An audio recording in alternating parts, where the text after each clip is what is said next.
बिस्मिल्लाहिर्रहमानिर्रहीम। अस्सलाम वालेकुम। मैं हूं मुदस्सर साही एडवोकेट और आप देख रहे हैं हमारा यूट्यूब चैनल लीगल इश्यूज़। आज वंस अगेन हम आंसर करेंगे क्वेश्चन ये पुट किया गया कि आप बताइए कि ये बेंच क्या होता है हाई कोर्ट का। सिंगल बेंच, बाद दफ़ा कहते हैं लार्जर बेंच, कभी कहते हैं फुल बेंच, तो फुल कोर्ट।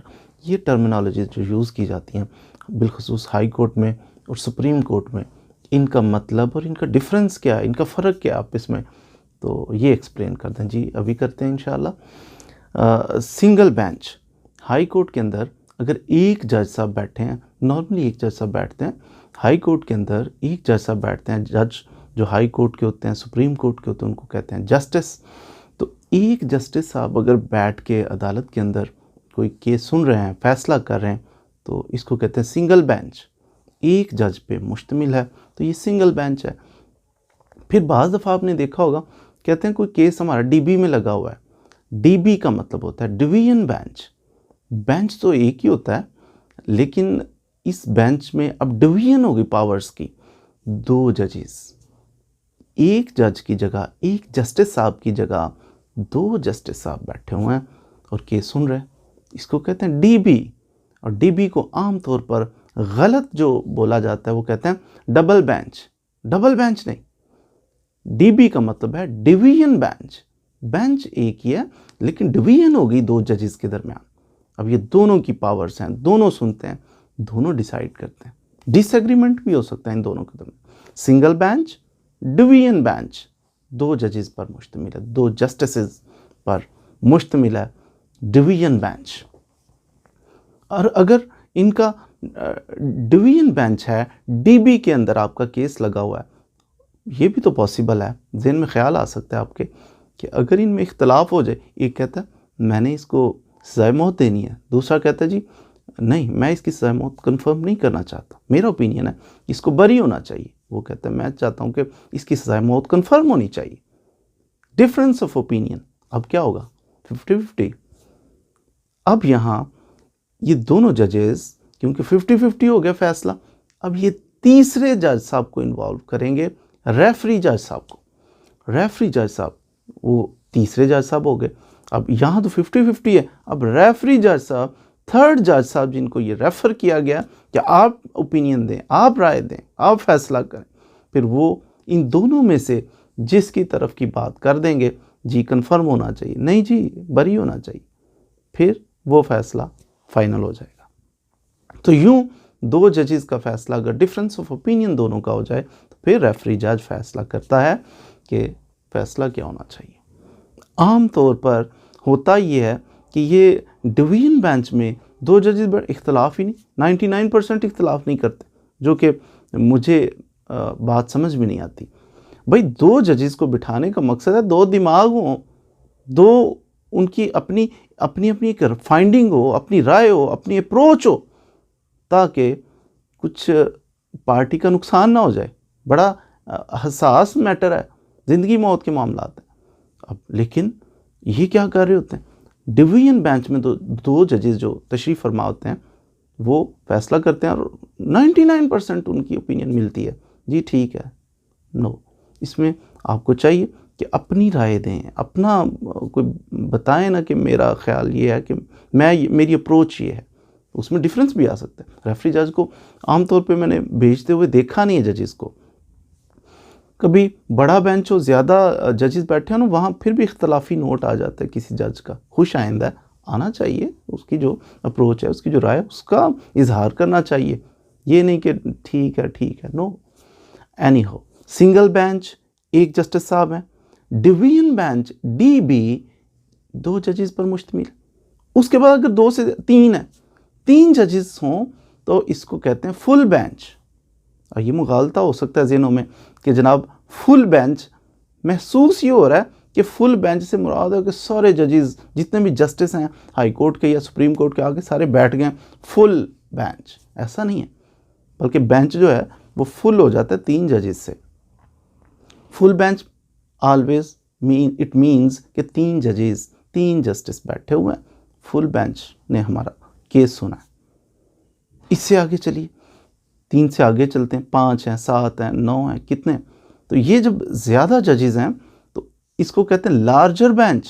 फुल तो हो गया था ना, अब ये बेंच ख़त्म हो गया, फुल हो गया, 3 जजेस हो गए तो बेंच फुल बेंच ने फैसला किया। इससे आगे बढ़ेंगे तो फिर कहेंगे कि ये जनाब लार्जर बेंच ने फैसला किया। लार्जर बेंच इट मीन्स कि फुल बेंच से भी बड़ा, लार्जर बेंच। इससे भी बड़ा बाज़ दफ़ा होता है, उसे कहते हैं फुल कोर्ट। अब फुल कोर्ट रेफरेंस का नाम आपने सुना, फुल कोर्ट का मतलब है, अब डिफरेंस आपने करना है फुल कोर्ट और फुल बेंच। फुल बेंच का मतलब है 3 जजेस, फुल कोर्ट का मतलब है सारे जजेस, हाई कोर्ट के सारे जजेस इकट्ठे होकर जनाब बैठ गए, इसको कहते हैं full court. Full court reference, सारे जजेस हैं, फुल कोर्ट।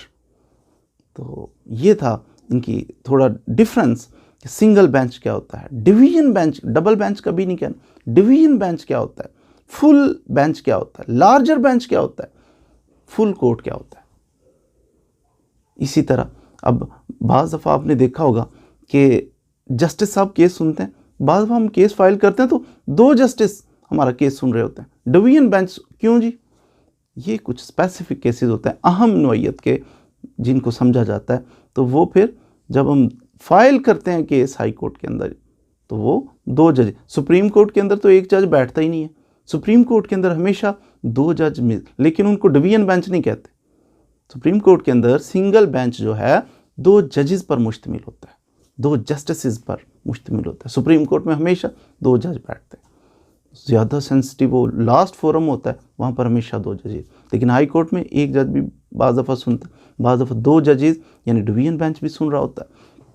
मिसाल के तौर पर आपका अगर मर्डर का केस है, मर्डर रेफरेंस चल रहा है हाई कोर्ट के अंदर, नीचे से किसी को सज़ाए मौत हो जाती है, हाई कोर्ट के अंदर जहाँ मर्डर रेफरेंस आता है तो इस सूरत में 2 जजेस हमेशा सुनते हैं। इसी तरह नारकोटिक्स का, किसी को मंशियात के केस में जनाब सज़ाए मौत हो गई, कोई ऐसा अहम नौइयत के केसेस, उसमें जनाब ऐसा ही होगा कि 2 जजेस सुन रहे होते हैं। नैब के केसेस हैं, अहम नौइयत के केसेस, या बाद दफ़ा हम इंट्रा कोर्ट अपील फाइल करते हैं, डायरेक्ट हाई कोर्ट के अंदर ओरिजिनल जुरिस्डिक्शन में हमने कोई रिट फाइल की, मिसाल के तौर पर सर्विस मैटर है, किसी ने सर्विस की रिट कर दी डायरेक्ट हाई कोर्ट के अंदर कि मेरे साथ ये ज़्यादती की है, मेरी अपॉइंटमेंट होना थी, तो जनाब उन्होंने ये ब्लंडर कर दिया, डायरेक्ट हाई कोर्ट में आया, उसने रिट फाइल की, रिट खारिज हो गई, इसको रिट का फैसला पसंद नहीं आया, फिर क्या करेगा, इंट्रा कोर्ट अपील फाइल करेगा हाई कोर्ट के अंदर।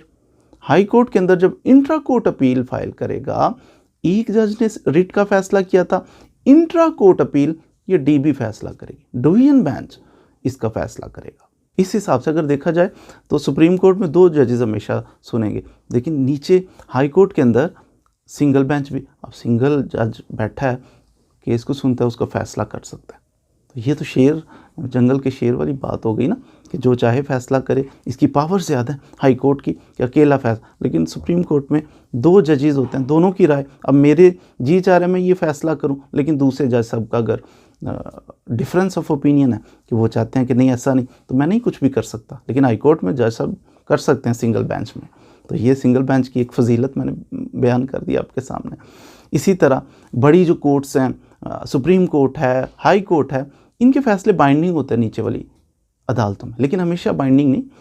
सुप्रीम कोर्ट का जो फैसला है वो नीचे वाली अदालतों पे तो बाइंडिंग है, ऑफ कोर्स बाइंडिंग है सारी अदालतों पे, क्योंकि सुप्रीम कोर्ट सारी कोर्ट्स के ऊपर है, सुप्रीम कोर्ट का फैसला सारी अदालतों पर बाइंडिंग। लेकिन एक हाई कोर्ट, मिसाल के तौर पंजाब के अंदर लाहौर हाई कोर्ट का फैसला है, तो अब ये सिंध के अंदर जो अदालतें हैं उनके ऊपर बाइंडिंग नहीं है, डिस्ट्रिक्ट कोर्ट्स हैं, सिविल कोर्ट्स हैं, उनके ऊपर बाइंडिंग नहीं, परसुएसिव इन नेचर, वो इससे हेल्प ले सकते हैं। हम पंजाब के अंदर बैठे हैं तो हम जनाब कह सकते हैं सिंध हाई कोर्ट ने ये फैसला किया, या कोई इंटरनेशनल कोर्ट्स हैं, बैरून मुल्क में कोई अदालत है, बम्बई की जनाब हाई कोर्ट ने ये फैसला किया, अच्छा जी, उसे हम देख सकते हैं, उसकी हम हेल्प ले सकते हैं, कंसीडर कर सकते हैं, लेकिन बाइंडिंग नहीं है, परसुएसिव इन नेचर है, उससे हेल्प ली जा सकती है, कोर्ट ले सकती है। बाइंडिंग कौन सा है?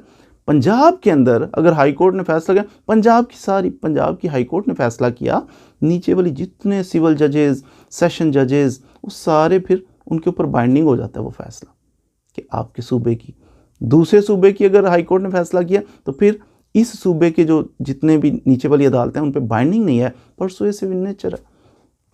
तो सुप्रीम कोर्ट ने फैसला किया वो सारे पाकिस्तान पे ही बाइंडिंग हो जाएगा।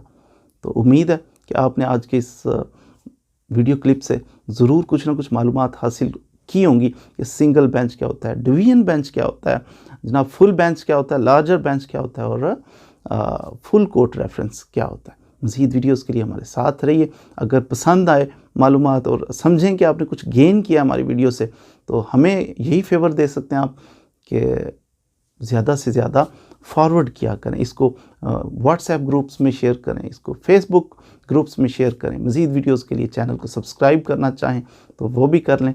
Thank you very much.